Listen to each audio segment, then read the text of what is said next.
낭낭이들 안녕하세요. 오늘 좀 어수선할 것 같습니다. 예, 밖에 공사가 있고요. 또 집에 지금 또 여러 사람들이 와 있기도 하고 시아버님이 조금 좀 안 좋으셔서 예, 이 와중에도 찍겠다고 이렇게 방에 들어와 있는 이 며느리를 예, 되게 이상하다고 생각하실 수도 있을 것 같습니다. 뭐 저야 뭐 약속은 약속이고 지금 엄청나게 막 그 급한 상황은 아니라서 예, 좀 어수선은 하지만 제가 제 방에 들어와서 예, 이제 월요일 첫 활동을 하지 못했어요. 병원 모시고 가고 어쩌고 하다 보니까요. 지금은 정오쯤 됐는데 그래도 일주일을 이걸로 열지는 못했지만 예, 그래도 또 성서 묵상으로 일주일을 보내는 그런 약속을 우리 낭낭이들하고 함께 지키기 위해서 이렇게 잠깐 예, 시간을 내봅니다. 지난번에는 예수님만이 아니라 그 변화산이라고 우리가 부르죠. 예수님께서 정말 하얀 옷, 정말 빨래를 해도 그렇게까지 휘어질 수는 없을 거야 라고 생각했던 그런 어떤 하얀 옷을 입고 너무 변화된 상태에서 모세와 엘리야와 함께 있는 정말 완벽한 3인자의 모습으로 딱 있는 그런 모습들을 이제 보여주셨던 그거를 또 하필 예수님이 뽑은 세 명의 또 그 제자들이 본 거잖아요. 근데 중요한 건 그런 굉장히 영광스러운 모습을 봤지만 그 모습으로 끝나는 게 아니라 사실은 예수님께서 받으실 고난에 대해서 그리고 사람의 아들들이 하나님이 기뻐하시는 일을 하다 보면 어떤 방식으로 하나님을 제대로 모르는 사람들에 의해서 굉장히 많이 함부로 여겨짐을 당할지 이 부분에 대해서 사실 얘기해 주시잖아요. 그래서 저는 뭐 꼭 순서가 엄청 중요한 건 아니지만 고난을 당하지만 결국은 영화로워질 거야 라는 방식의 순서였다면 약간 제가 번영신학을 조심하자 이런 말씀 드렸던 것처럼 사람들이 지금의 고난은 나중에 보상을 위한 거야 이런 보상심리 같은 게 전 조금 더 강조되지 않았을까라는 생각이 드는데 예수님께서는 오히려 하나님의 아들들이 누릴 그 영화로움 혹은 정말 이 세상의 어떤 것하고도 비교할 수 없는 그런 모습들을 먼저 보여주시고 그러나 이 세상을 살아가는 동안 이렇게 하나님이 기뻐하시는 삶에 대해서 함께 동참하지 못하는 사람들은 오히려 우리 같은 삶에 대해서 그저 바라보는 정도가 아니라 함부로 할 것이다 라는 이야기를 오히려 뒤에 강조해 주심으로써 어떤 면에서는 저는 이 뒷부분에 대해서 정신 차리고 우리가 잘 듣고 그쵸? 현재를 잘 이겨낼 수 있는 어떤 자세? 마음의 자세 같은 걸 주신 게 아닌가 좀 그런 생각을 해보기도 합니다. 왜 글 쓰다 보면 이걸 두괄식으로 갈까? 그쵸? 아니면 미괄식으로 갈까? 이런 거 가지고도 많이들 고민하시잖아요. 근데 제가 볼 때는 이제 굉장히 뒷부분에 큰 강조를 하시기 위함이라고 본 거죠.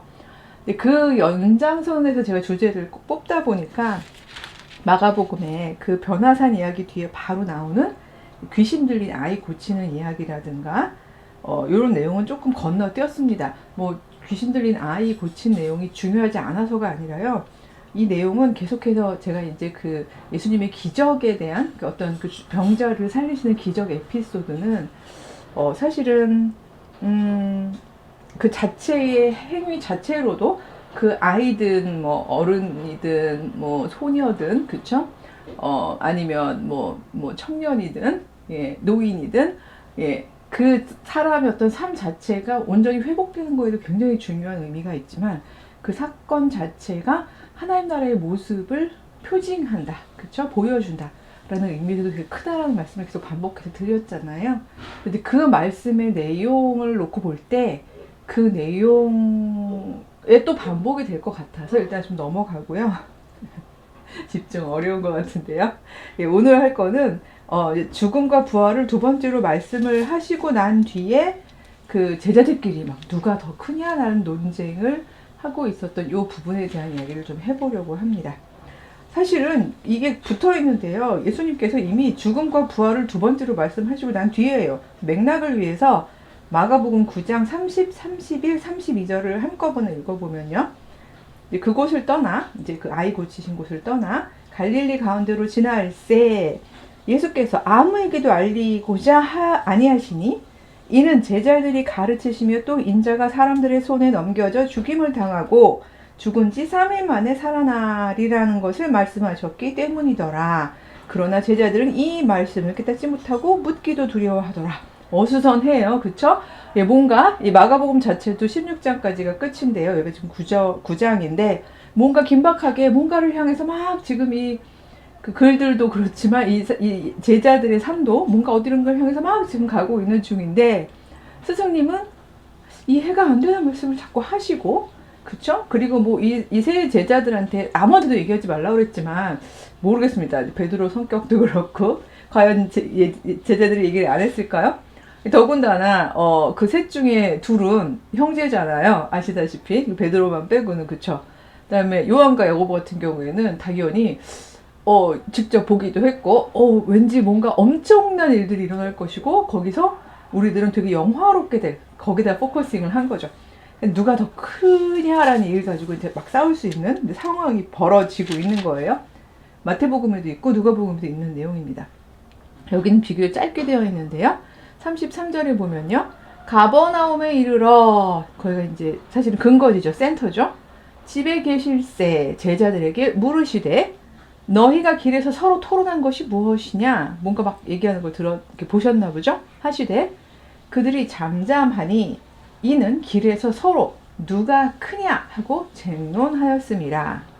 예수께서 앉으사 12 제자를 불러서 이르시되 누구든지 첫째가 되고자 하면 뭇 사람의 끝이 되며 뭇 사람을 섬기는 자가 되어야 하리라 하시고 어린아이 하나를 데려다가 그들 가운데 세우시고 안으시며 제자들에게 이르시되 누구든지 내 이름으로 이런 어린아이 하나를 영접하면 곧 나를 영접하며 누구든지 나를 영접하면 나를 영접함이 아니요 나를 보내신 이를 영접함이라. 지금 이렇게 되어 있죠. 일단 37절이 되게 중요한 것 같죠? 일단 별표하시고 보면 여기에 보니까요. 어린아이 하나를 예수님의 이름으로 영접하면 그게 예수 그리스도를 영접하는데 또 반대로가 아니라 더 점강법으로요. 예수 그리스도를 영접하면 이것이 곧 나를 보내시니 하나님을 영접하는 것이다. 이렇게 지금 되어 있는 거죠. 이거 이제 교리적으로 가면 또 되게 길어질 수 있습니다. 그러나 지금 여기서 저희가 포커싱 하는 건 지금 크냐라는 논쟁 가운데서 이 얘기를 딱 답으로 주신 거잖아요. 누가 더 크냐? 하늘나라에서는 뭐 아니면 혹은 뭐 서로 지금 누가 더 위대하고 누가 더 크냐? 이런 논쟁 누가 벌렸을 것 같으세요? 우리 한번 볼까요? 그래도 그 마태복음에도 있는 거고 누가복음에도 있으니까요. 마태복음에는 18장이 있습니다. 1절에서 5절입니다. 그때 제자들이 예수께 나와 이르되 천국에서는 누가 크니이까? 예수께서 한 어린아이를 불러 그들 가운데 세우시고 이르시되 진실로 너희에게 이르노니 너희가 돌이켜 어린아이와 같이 되지 아니하면 결단코 천국에 들어가지 못하리라. 어라? 마가복음이랑 조금 말이 다르죠? 맥락이. 그쵸? 마가복음에 분명히 어린아이를 내 이름으로 영접하면 그 사람이 오히려 큰일을 한 사람이라고 얘기가 되어 있는 건데 여기에는 어린아이와 같이 되지 아니하면 천국에 못 들어간다. 크고 작고가 문제가 아니다. 입장 불가. 이렇게 얘기하시는 거고요. 그러므로 누구든지 이 어린아이와 같이 자기를 낮추는 사람이 천국에서 큰 자다. 또 누구든지 여기 나오네요. 내 이름으로 이런 어린아이 하나를 영접하면 곧 나를 영접함이니. 이 5절은 마가복음하고 맥락이 같죠. 그럼 갑자기 궁금해집니다. 누가복음은 이 이야기를 어떻게 말하자면 표현하고 있을까요? 누가복음은 9장 46절인데요. 9장 46절 가보겠습니다. 우리 낭낭이들도 같이 이제 펴시면서 보시면 좋을 것 같은데요. 여기는 제자 중에서 누가 크냐 하는 변론이 일어나니 예수께서 그 마음에 변론하는 것을 아시고 어린아이 하나를 데려다가 자기 곁에 세우시고 그들에게 이르시되 누구든지 내 이름으로 이런 어린아이를 영접하면 곧 나를 영접함이요 누구든지 나를 영접하면 곧 나를 보내신 이를 영접함이라. 너희 모든 사람 중에 가장 작은 그가 큰 자니라. 지금 이렇게 되어 있죠.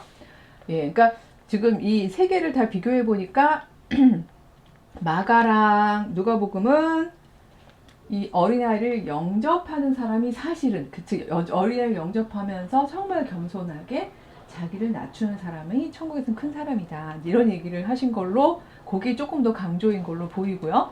그다음에 마태복음을 봐도 그 장면이 없어진 건 아니죠. 5절에는 있는데 그러나 마태복음 같은 경우에는 조금 달리 해석할 수도 있는 내용이 나오는 거죠. 그래서 너희가 직접 어린아이와 같이 되지 아니하면, 그래서 뭐 이 부분은 되게 많은 목사님들이 어린아이와 같다라는 게 뭔지에 대해서 엄청나게 많은 설명을 하셨었죠. 언젠가 한번 저도 이 어린아이와 같음에 대해서 늙음을 얘기하면서 이 반대로 어린아이와 같음을 이렇게 양대 축으로 놓고서 뭐 사무엘이 늙음에, 엘리가 늙음에, 뭐 이런 식으로요. 그 다음에 뭐 솔로몬, 뭐 다윗 다 늙음에라는 게 에이징, 그 나이가, 어떤 신체적 나이가 늙어감보다 더 중요한 것은 내가 그동안 살아오면서 깨달은 노하우, 이런 거 있잖아요. 뭐 나이가 들면 어느 정도 굳어져 있는 나의 사고방식, 이런 것들을 계속 주장하고 강하게 우기고 하는, 그러다 보면 왠지 새로운 것도 받아들이기가 어렵고, 혹은 이미 때가 지난, 혹은 이미 지금 상황에서는 적용하기 어려운 내용들, 이런 내용들을 주장하기도 쉽고, 또 아니면 판단이 흐려져서, 그쵸? 그래서 예전 같으면 안 할 행동을 하시기도 하고, 이런 거를 성서 안에서는 늙음에라는 걸로 이제 표현을 한 거잖아요. 근데 이거에 대한 반대로서의 그럼 젊다는 것, 젊다기보다 어린아이와 같다는 것, 이건 무엇일까라는 걸 묵상을 할 때에 뭐 순진함, 천진함, 뭐 권력 없음, 이런 거 다 포함이 되죠. 그쵸? 일단 어린아이는, 이 당시 어린아이는 아예 사람 취급, 그러니까 N으로, 그쵸? 사람 한 개체로 치지도 않았었잖아요. 그러니까 이제 사실은 권력 없음, 뭐 사소함, 뭐 이런 걸로도 충분히 이해할 수가 있는데, 전 세 번째로 아마 그때 풀기를 호기심이 많음, 자꾸 물어봄, 뭔가를 자꾸 배우고 또 배우려고 함, 아직 고정되어 있지 않음, 이런 걸로도 전 제가 풀었던 기억이 있습니다. 그래서 이 세 가지를 저는 어린아이와 같다라는 표현으로 표현을 했었는데, 이 이야기는 마가복음이 조금 더 강조가 되어 있는 것 같죠? 마가복음에 보면은 너희가 바로 그렇게 어린아이와 같지 아니하면, 근데 전체 맥락을 놓고 보면 크냐 작냐, 누가 더 크냐 작냐 한 걸 보면 셋 중에서는 두 번째 이야기를 조금 더 강조하셨다고 볼 수도 있는 거죠. 지금 자리가 중요한 게 아니라 높아지는 게 중요한 아니라 2인자, 3인자, 1인자, 이게 중요한 게 아니야. 정말 중요한 건 그 하나님 나라는 오히려 지평의 나라, 그쵸? 겨자 풀이 쭉 옆으로 퍼지는 것처럼 지평의 나라이기 때문에, 그 수직 높이의 나라가 아니라 지평의 나라이기 때문에, 그 나라에서 정말 큰 자가 되려면 그냥 이렇게 보면서 아무도 살피지 않는, 바로 아무도 눈길을 주지 않는 그 사람을 살피는 사람, 그 사람이 바로 천국에서는 큰 사람이야, 이렇게 얘기하는 거잖아요. 이거 제가 교황에 킨 김에 말씀을 드리면, 그러니까 우리는 아직까지도 계속해서, 왜 어디 가시면 다 그러시죠? 기왕 요즘에 이제 12월이다 보니까 송년 행사 많으시죠? 예, 왜 다들 어른들은 이제 그런 거 중심을 좀 아무래도 생각을 많이 하시는 것 같은데, 이거는 물론 식탁은 아닙니다만, 식탁 잘못 그리면 동그랗게 되기 때문에 제가 나중에 이제 하나님 나라를 그리려고 동그란 건 피하는 건데, 만약에 여기가 이제 상석이라고 치면요, 이제 여기가 이제 막 진짜 뭐 호스트, 그쵸? 제일 이제 호스트가 여기 앉는다고 치면, 보통 보면 이렇게 앉는 자리를 보면요, 이제 일부러 식탁을 하려고 이제 가운데는 비었습니다만, 제일 가상이 뭐 이런 식으로 이 앉는 거를 보다 보면 대부분 이게 만약에 1인자라면요, 뭐 2인자, 3인자, 4인자, 5인자 이런 식으로, 예, 뭔가 이렇게 자리가 그 사람의 권력을 의미해 주기도 하잖아요. 그리고 사실 대부분의 조직 사회가 그런 걸 나타내기 위해서 군대 같은 경우 계급장을 막 여기다 달고 하기도 하고요. 그다음에 뭐 저희 같은 학계에서는 뭐 워낙에 원래부터 그렇게 입고 다니진 않지만, 졸업식 가 보면 학사인지 석사인지 박사인지 뭐 이런 거 보여주는 걸로도 막 표현을 하기도 하고요. 뭐 후드 막 달고. 인간의 어떤 이런 과시욕, 이거는 하나의 기본적인 어떤 인간의 욕망, 마음 중에 하나인 것 같기는 합니다. 그럼에도 불구하고 예수님께서는 그런 마음이 생기는 것 자체가 죄는 아니겠지만, 그런 마음을 가지고서 내가 조금 더 자리를 차지하려고 조금 더 권력 있는 사람한테 잘하고 조금 더 힘 있는 사람한테 잘하고, 이런 사람은 천국에서는 굉장히 꼴찌 자리에 있는 사람이라는 거죠. 오히려 천국에서는요, 자기를 제일 낮추는 사람, 가서 들어와서도 아직 그 이름표가 없다면 여기 그냥 여기 앉는 분, 그쵸? 여기 이렇게 귀퉁이 앉으시면 뭐 그런 말도 있잖아요. 아이고 거기 앉으시면 어떡하세요? 뭐 오세요. 이건 이제 세상 일에 익숙한 사람을 위해서 이렇게 예수님께서 표현하신 것이지, 저는 이거 자체가 높아진다는 거에 포커스가 있다고 생각하지 않습니다. 예수님은 이미 기본적으로 이렇게 천국이라는 나라는 하나님, 아이고 또 부러졌나요? 이거 마이크 건드릴까봐 하다 보니까, 하나님 나라는 이렇게 앉는 나라기 때문에 사실 높고 낮은 게 중요하지 않아. 높고 낮은 거라는 개념 자체가 천국에서는 그게 그렇게 커다란 컨셉이 아니야 라는 얘기를 해봤자 이걸로 평생을 살았던 사람들은요, 그래? 그럼 천국은 별로 가도 뭐 또 좋을 게 없네? 나한테 아무런 메리트가 없잖아. 이렇게 생각하기가 쉽죠. 그러니까 차라리 오히려 이건 아니 더 겸손하게 섬기는 사람, 그 사람이 천국 가면 높아져. 이렇게 얘기해 사람들은 그래 그런가? 그렇다면 하나님 기뻐하시는 일을 하기 위해서 나는 조금 더 겸손해져야지. 이렇게 생각을 하게 되는 거겠죠. 근데 사실은 예수님께서 눈높이 교육을 하셔서 그렇지, 제가 신앙 고백하기에는요, 제가 고백하기에 사실 천국은 높고 낮음에 대한 개념 자체가 없는 나라일 거라는 생각이 들어요. 그거 자체가 아무런 관심이 아닌 나라. 여기서 점강법으로 지극히 어린아이에게 잘한 사람은 하나님이 보내신 예수 그리스도에게 한 것 같은 거고, 그리고 니들이 지금 사람으로 보고 있는 나한테 잘하는 것은 하나님께 잘하는 것 같은 거야 라는 방식으로 점강법으로 얘기해 주셨지만, 사실 정말 중요한 부분은 왜 사람들은 높은 사람한테 잘할까요? 높은 사람한테 잘하는 이유는 뻔해요. 정말 100% 뻔해요. 나에게 유익이 되기 때문이고 내가 조금 더 높아질 가능성이 있기 때문이죠. 근데 그런 데 관심을 가지는, 그런 사고방식을 가진 나라는, 그런 사람은 천국에 들어올 수가 없다는 거예요. 천국이란 나라는, 제가 많이 썼던 관계적인 혁명,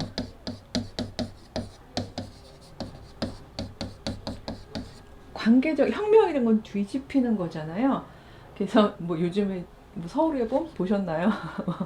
요즘에 막 이슈화 돼가지고 이제 막 사람들이 보던데, 혁명이란 건 막 위아래가 뒤집히는 게 혁명이잖아요.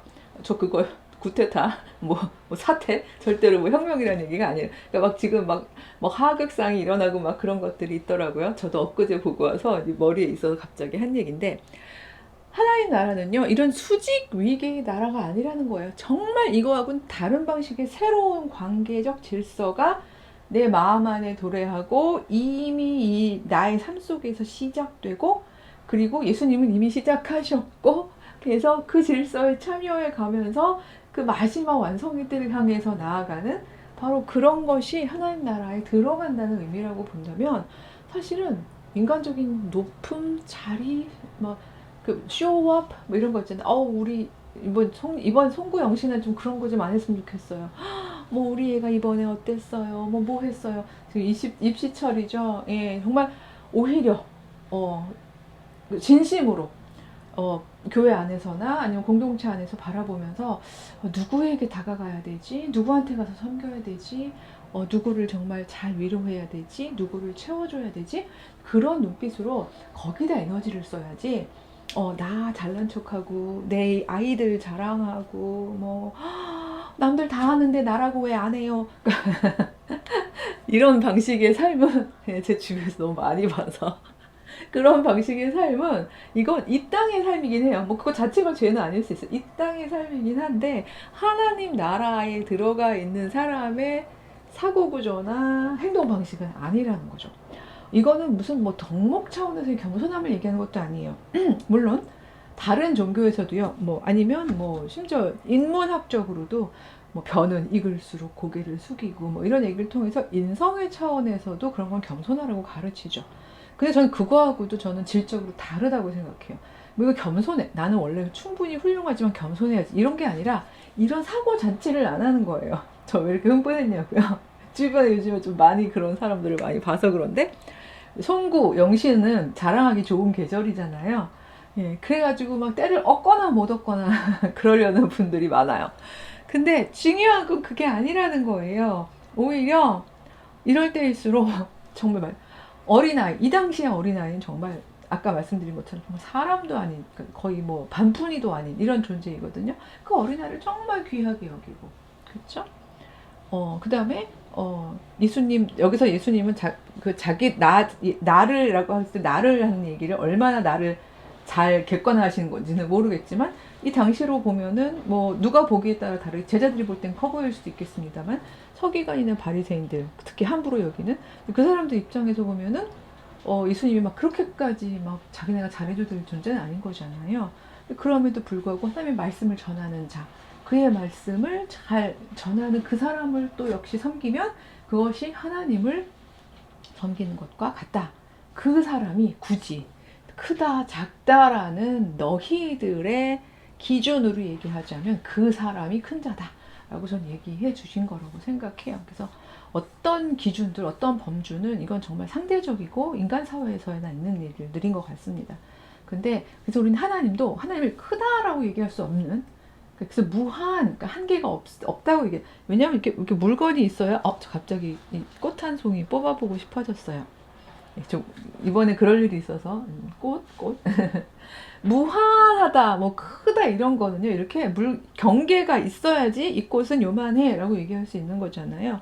근데 하나님은 정말 무한, 한계가 없는 분이거든요. 근데 그런 분을 놓고서 저희가 어떤 기준을 가지고 표현할 수 없는 것처럼 이 하나님 나라는 오직 있다면 서로 섬김이라는, 그쵸? 서로 섬김이라는, 기꺼이 내가 할 수 있는 만큼 섬김이라는 그 어떤 상호 돌봄이 가득한 나라인 거지, 그거 이외에 다른 가치, 잣대, 심지어 크다, 높다, 뭐 위대하다, 뭐 보상이 더, 그 직전 거랑 연결을 하면은 물론 영화로움이라는 거에 대해서 예수님께서도 어떤 인간들의 차원에서 좀 보여주신 건 있지만, 역시 이 모든 것들이 눈높이 계획이었던 거지, 그것이 저는 우리들의 보상은 아니지 않을까 이런 생각을 합니다. 물론 이렇게 얘기하면요, 제 주변에서도요, 야 보상이 없는데 어떻게 열심히 사냐 이렇게 얘기하시는 분들이 있어요. 근데 저는 이거 자체가 보상인 것 같아요. 그러니까 이런 그 모든 기준들이 사라지고 정말 하나님 안에서 평안하게 서로 도우려는 그 시선과 몸짓 이외에는 다른 어떤 것들이 없는, 그런 나라가 하나님 나라가 아닌가 이런 생각을 하면서요, 연말 굉장히 많은 손길들이 필요하잖아요. 우리들의 눈이 내년을 조금 더 나를 높이기 위해서 가까이 지내야 될 사람들이 아니라, 이 연말에 우리가 어떤 사람들에게 우리의 마음과 손과 발이 닿아야 할지 이런 걸 생각하는 그런 연말이 되었으면 좋겠습니다. 다음 주에 다시 인사드릴게요. 안녕.